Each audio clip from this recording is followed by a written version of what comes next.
Licence കൊടുത്ത പുള്ളിയോട് ചോദിക്കുന്നില്ലായിരുന്നോ? Licence കൊടുത്തൊരു പുള്ളി ഉണ്ടല്ലോ, ഈ കമ്പനിക്ക് ലൈസൻസ്.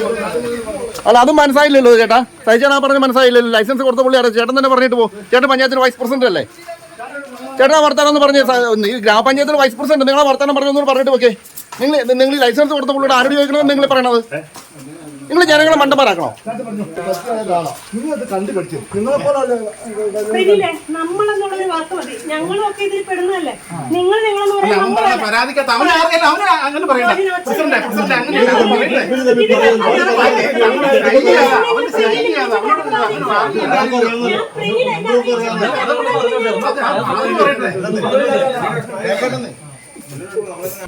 ശല്യമായിട്ട് തുടങ്ങിക്കോണെങ്കിൽ ഇതിൻ്റെ പുകയും ബാക്കി കാര്യങ്ങളൊക്കെ എനിക്കിവിടെ ഞങ്ങൾക്ക് കിടക്കാൻ പാടാത്ത ഒരു സ്റ്റേ വന്നേക്കണത്. സ്റ്റേ വന്നിട്ട് ഇത്രയ്ക്ക് എഴുതിയില്ല. ആദ്യം അവർ വന്ന് ചോദിച്ചിട്ട് ഇവരൊന്നും വരുന്നു അവർ പറഞ്ഞുമില്ല. പിന്നെ അതിൻ്റെ വിവരവും മനസ്സിലായത്. ഞങ്ങളെ വീട്ടിൽ നല്ലപോലെ പുക വരുന്നുണ്ട്, പിന്നെ ഞങ്ങൾക്ക് നല്ല പനി വരുന്നുണ്ട്. അടുത്താണോ വീട്? ഇവിടെ തൊട്ടപ്പുറത്തെ വീട്ടിലേക്ക് നമുക്ക് നോക്കാം കേട്ടോ. നോക്കട്ടെ കേട്ടോ. ശരി. 2 മാസമായിട്ട് ലൈസൻസ് ഇല്ലാണ്ട് പ്രവർത്തിക്കുന്നതിന് ഇങ്ങനെ പ്രവർത്തിക്കാൻ കാരണം എന്ന് വേണമെങ്കിൽ ഇതിൻ്റെ അകത്ത് ഇൻവെസ്റ്റിഗേഷൻ നടത്താം. പക്ഷേ ഞങ്ങളിത് സഹിക്കേണ്ട കാര്യമില്ല. അവർക്ക് വേണ്ട ഈ 2 മാസം ലൈസൻസ് ഇല്ലാണ്ട് ഇവരിത് പ്രവർത്തിക്കുമ്പോൾ അവർ സത്യവാങ്യം നൽകിയിട്ടുണ്ട്. ആ ദിവസം തന്നെ ഇത് പൂട്ടിക്കൊള്ളാമെന്ന്. അത് വെച്ച് തന്നെ ഇതിന് നിയമ നടപടികൾ എടുക്കണം തന്നെയാണ് എനിക്ക് പഞ്ചായത്ത് ലൈസൻസ് എഴുതി വെച്ചിട്ടുണ്ട് സർ. പഞ്ചായത്തിന്റെ ലൈസൻസിന്റെ സത്യവാങ്ങൽ അതിന്റെ അടിയിൽ അതല്ല സാർ.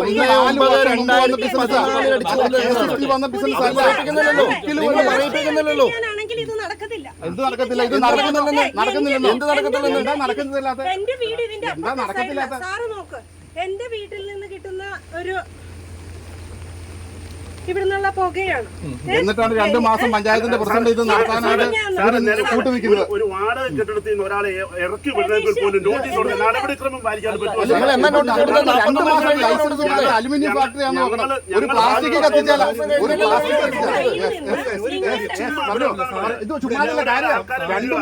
നമസ്കാരം, ഗ്രാമഫോൺ മീഡിയയിലേക്ക് സ്വാഗതം. കഴിഞ്ഞ കുറെ നാളുകളായിട്ട് എലഞ്ഞി ഗ്രാമപഞ്ചായത്തിലെ മുത്തോലൂർ 5-ാം വാർഡിൽ 2 മാസത്തിന് മുകളിലായിട്ട് ലൈസൻസ് ഇല്ലാതെ പ്രവർത്തിച്ചുകൊണ്ടിരുന്ന ഗാലക്സി അലുമിനിയം ഫാക്ടറിയെ കുറിച്ചുള്ള നിരവധി വാർത്തകൾ പത്രമാധ്യമങ്ങളിൽ കൂടെയും ഗ്രാമഫോണിൽ കൂടെയും എലഞ്ഞിയിലെ ജനങ്ങൾ കണ്ടിരുന്നതാണല്ലോ. ഇന്ന് ആ പരാതിയുടെ അടിസ്ഥാനത്തിൽ 2ാം ഘട്ടം പരിശോധനയ്ക്കായിട്ട് പെരുമ്പാവൂർ പൊല്യൂഷൻ കൺട്രോൾ ബോർഡിൽ നിന്ന് ഉദ്യോഗസ്ഥർ എത്തിയിരിക്കുകയാണ്. നിരവധി നാട്ടുകാരാണ് അതിന്റെ പരാതികൾ നേരിട്ട് പറയാനായിട്ട് ഉദ്യോഗസ്ഥരോട് നേരിട്ട് പറയാനായിട്ട് ഇവിടെ വന്നിരുന്നത്. ഗ്രാമപഞ്ചായത്തിന്റെ പ്രതിനിധികൾ എത്തിയിരുന്നു. നമുക്ക് അതിൻ്റെതായ വിശദാംശങ്ങളിലേക്ക് കൂടുതൽ ദൃശ്യങ്ങളിലേക്ക് കിടക്കാം.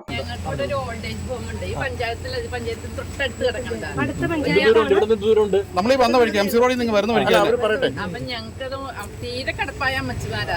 ഇതിന്റെ പുക കൊണ്ട് ശ്വസിച്ചിട്ട് അവർക്ക് അസുഖങ്ങൾ വരണുണ്ട്. അപ്പൊ അതൊന്നും ഞങ്ങൾക്ക് പരിഗണിച്ചില്ലെങ്കിൽ, കാരണം ആരുമില്ലാത്തവരെ നോക്കണ അമ്മമാരാണ് അവിടെ. അതുകൊണ്ട് അതൊന്ന് പരിഗണിക്കണം. 6 ടണ്ണ് ഉരുക്കാനുള്ള ഇത് ഉണ്ടായിട്ട് ഇവരിപ്പോ 2300 ടണ്ണ് ഉരുക്കുന്നത്. ആ സാധനം ഉരുക്കിയിട്ട് ഇതിന്റെ വരുന്ന വേസ്റ്റ് ഇപ്പൊ ഒരു കുടത്തിനകത്ത് 5 ലിറ്റർ വെള്ളം ഉള്ളതെങ്കിൽ അതിനകത്ത് 10 ലിറ്റർ വെള്ളം ഒഴിച്ചാൽ അത് പുറത്തേക്ക് വരും. ആ പുറത്തേക്ക് വന്ന ഈ സാധനം ഭൂമിക്കടിയിലേക്കാണ് പോകുന്നത്. ഈ ഭൂമിക്കടിയിലേക്ക് അടിയിലേക്ക് പോകുമ്പോൾ ഈ താഴ്ന്ന പ്രദേശത്ത് കിണറുണ്ട്. ഞാൻ 20 വർഷമായിട്ട് ഈ പണി ചെയ്തതാണ്. ഞാൻ ഇരുമ്പ് പണിക്കാണ്. എനിക്ക് അലുമിനിയം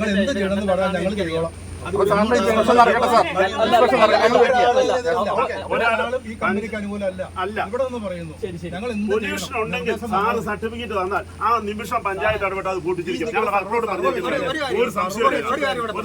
ഒരു കാര്യം പറഞ്ഞത് ഇന്നത്തെ ദിവസം പൊല്യൂഷന്റെ പേപ്പറില്ല. ഇത് അടച്ചിടാനുള്ള ഒരു നിർവാഹം ഉണ്ടോ? 2 മാസമായി. അതാണ്. അപ്പൊ ഞാൻ പറയുന്നതോട് കേൾക്കും. അപ്പൊ നമുക്കെന്ന് പറഞ്ഞാല് നമുക്ക് യൂണിറ്റിൽ പരിശോധന നടത്തുക. ഇപ്പൊ നിങ്ങളുടെ പരാതികളോട് പരിശോധിച്ചിട്ട് നമ്മൾ നടക്കുക. ഇപ്പൊ എന്നാണെങ്കിൽ ഗവൺമെന്റിന്റെ പോളിസി എന്ന് പറഞ്ഞാല് ഒരു ഇൻഡസ്ട്രിയും അടച്ചുപൂട്ടാനുള്ളതല്ല ഗവൺമെന്റ് പറയുന്നത്. പറയട്ടെ ഞാൻ പറയുന്നത് കേൾക്കും. പക്ഷേ അത് നിയമങ്ങൾക്ക് അനുസൃതമായിട്ട് പ്രവർത്തിക്കണം. ഇത്രയും മലിനീകരണം ഇവിടെ നടക്കുന്നു, ജനങ്ങളുടെ പരാതി നിൽക്കുന്നു. പക്ഷെ പഞ്ചായത്ത് നിസ്സഹായ അവസ്ഥയിൽ എത്തിച്ചത് നിങ്ങളുടെ വകുപ്പ്. ഒരു ഒബ്ജക്ഷൻ ഉണ്ട് ഈ പറയുന്നതിന്റെ അത്. കാരണം പഞ്ചായത്ത് സെക്രട്ടറി തന്നെ സ്റ്റോപ്പമ്മ കൊടുത്ത് ഫയലിൽ ഇത് കത്ത് സൂക്ഷിച്ചിട്ടുണ്ട്. അത് പഞ്ചായത്ത് രാജ് ആക്ട് അനുസരിച്ചാണ് ഓരോ പഞ്ചായത്തുകളും പ്രവർത്തിക്കുന്നത്. ത്രിതല പഞ്ചായത്തുകളെല്ലാം പ്രവർത്തിക്കുന്ന പഞ്ചായത്ത് രാജ് ആക്ട് അനുസരിച്ചാണ്. അവിടുത്തെ ജനങ്ങളുടെ ജീവനും സ്വത്തിനും സുരക്ഷിതം കൊടുക്കുന്ന ഈ പഞ്ചായത്തുകളാണ്. ഞാനൊരു ബ്ലോക്ക് പഞ്ചായത്ത് മെമ്പറാണ്. പറഞ്ഞു തരട്ടെ എന്നിട്ട് പറ നിങ്ങള് ബ്ലോക്ക് മെമ്പർ അല്ല, അയാൾ പറഞ്ഞു കഴിഞ്ഞിട്ടെ. എനിക്ക് കുഴപ്പമില്ല. സെക്രട്ടറി പഞ്ചായത്ത് രാജ് ആക്ട് അനുസരിച്ചാണ് സംസാരിക്കാനായിട്ട്. പഞ്ചായത്ത് രാജ് ആക്ട് നമ്മള് ഒരു തർക്കം എന്നുള്ള രീതിയിലല്ല ഇവിടെ വന്നിരിക്കുന്നത്. ഇപ്പൊ ഓരോരുത്തരും എന്താണോ ആക്കി ചെയ്തിരിക്കുന്നത് ശരിക്കും അതിപ്പോ ആക്ഷൻ നിലവിൽ വന്നതാണ്.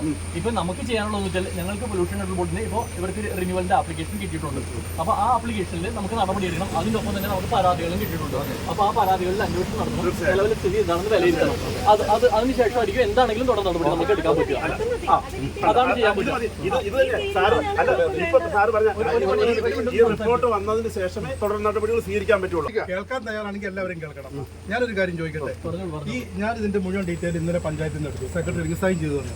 അപ്പോൾ ഇതിന് സ്റ്റോപ്പമ്മ കൊടുത്തു എറിഞ്ഞ് ഗ്രാമപഞ്ചായത്ത്. അന്നേരം ഈ ഗാലക്സി കമ്പനി പഞ്ചായത്തിലേക്ക് ഒരു മറുപടി തന്നു. ഞങ്ങൾ പൊല്യൂഷൻ കൺട്രോൾ ബോർഡിന് രേഖാമൂലം അപേക്ഷ സമർപ്പിച്ചിട്ടുള്ളതാണെന്നും ഞങ്ങൾ ഫീസ് അടച്ചിട്ടുള്ളതാണെന്നും ലൈസൻസ് ഫീസ് അടച്ചിട്ടുള്ളതാണെന്നും ലൈസൻസ് കിട്ടാതെ ഞങ്ങളുടെ കുഴപ്പമല്ലാന്നും എന്നും പറഞ്ഞു വന്നു. ഈ ഫീസ് നിങ്ങൾ വാങ്ങുമ്പോൾ സ്വാഭാവികമായി അതിന് ലൈസൻസ് കിട്ടിയായിട്ടല്ലേ വരുന്നത്. എനിക്കറിയാൻ മേലത്തോണ്ടില്ല. അങ്ങനെയല്ല, ഒരു ആപ്ലിക്കേഷൻ കിട്ടി കഴിഞ്ഞാൽ അത് പരിശോധന നടത്തണം. അപ്പൊ അതുവരെ ഇപ്പൊ നമുക്ക് അതുവരെ പൂട്ടിയിടാനും നമുക്ക് പറയാനും പറ്റില്ല. ആ സമയത്ത് ഞങ്ങൾ അന്നേരം ഇത് പൂട്ടിക്കണം. അല്ല, അത് നമുക്കും പറയാൻ പറ്റില്ല. പഞ്ചായത്ത് രാജ് ആക്ട് അനുസരിച്ച് എന്താണോ നടപടി എടുക്കേണ്ടത് പഞ്ചായത്ത് രാജ് ആക്ട് പറയുന്നത്. എനിക്ക് അറിയില്ല. വ്യവസായ വകുപ്പിന്റെയാണ് ഇത്. വ്യവസായ വകുപ്പിന്റെയാണ്. വ്യവസായ ഇപ്പൊ KS-നും ഇതിനു മുമ്പ് ഈ കാലാവധി കഴിഞ്ഞോളൂ KS-ൽ പെട്ടാണ് നമുക്ക് മനസ്സിലാക്കാം. ഇത് KS അല്ല. ഏകജാലകം വഴിയാ വന്നെങ്കിൽ ഇതിന് 3 വർഷത്തേക്ക് ഉള്ളൂ അതിന്റെ ഒരു വാല്യൂ. അല്ല, അതിന്റെ എല്ലാ ലൈസൻസും എടുക്കാനുള്ള സമയമാണിത്. അപ്പോൾ നമ്മൾ ഒരു പരിശോധന നടത്തി. ഇപ്പോൾ നിങ്ങളും കൂടെ അതിൽ പാർട്ടിസിപ്പേറ്റ് ചെയ്തു. അപ്പോൾ അതിൽ കുറച്ച് കാര്യങ്ങൾ നമ്മളവിടെ കണ്ടു. കാര്യം കുറച്ച് ഷോർട്ട് ഫോൾസ് ഉണ്ട് അവിടെ. അതിൽ കുറച്ച് അവർ ചെയ്യേണ്ടതായിട്ടുള്ള കുറച്ച് കാര്യങ്ങൾ. അപ്പോൾ അതിൽ നമുക്ക് അതെല്ലാം വർക്ക് ചെയ്യേണ്ടതാണ്. പക്ഷേ നമുക്ക് ഒരു ലീഗാലിറ്റിയുടെ പ്രശ്നമുണ്ട് പെട്ടെന്ന് സ്റ്റോപ്പ് ചെയ്യുന്നതിന്. കാര്യം നമുക്കാണെങ്കിൽ ഒരു നോട്ടീസ് കൊടുക്കുക, അതിനൊരു 15 days ആണ് ടൈം വേണ്ടത്. അപ്പോൾ ഞാൻ എൻ്റെ ഹയർ അതോറിറ്റീസുമായിട്ട് എൻ്റെ ചീഫ് എഞ്ചിനീയറോ അല്ലെങ്കിൽ അതിൻ്റെ ഹയർ അതോറിറ്റിയായിട്ട് ഞാൻ ഒന്ന് ഡിസ്കസ് ചെയ്യാം. അതിൽ നമുക്ക് പെട്ടെന്ന് എന്താണ് ആക്ഷൻ എടുക്കാൻ പറ്റുന്നത് എന്നുള്ള കാര്യം കൂടെ ഡിസ്കസ് ചെയ്യാം. അതിനനുസരിച്ച് ഏറ്റവും ഇതായിട്ടുള്ള നടപടികൾ എടുക്കാം. അപ്പോൾ അവർ ഈ കാര്യങ്ങളെല്ലാം ചെയ്ത് വേണം അവർ പ്രവർത്തിക്കാനായിട്ട്. അപ്പോൾ ഈ കാര്യങ്ങൾ മസ്റ്റാണ്.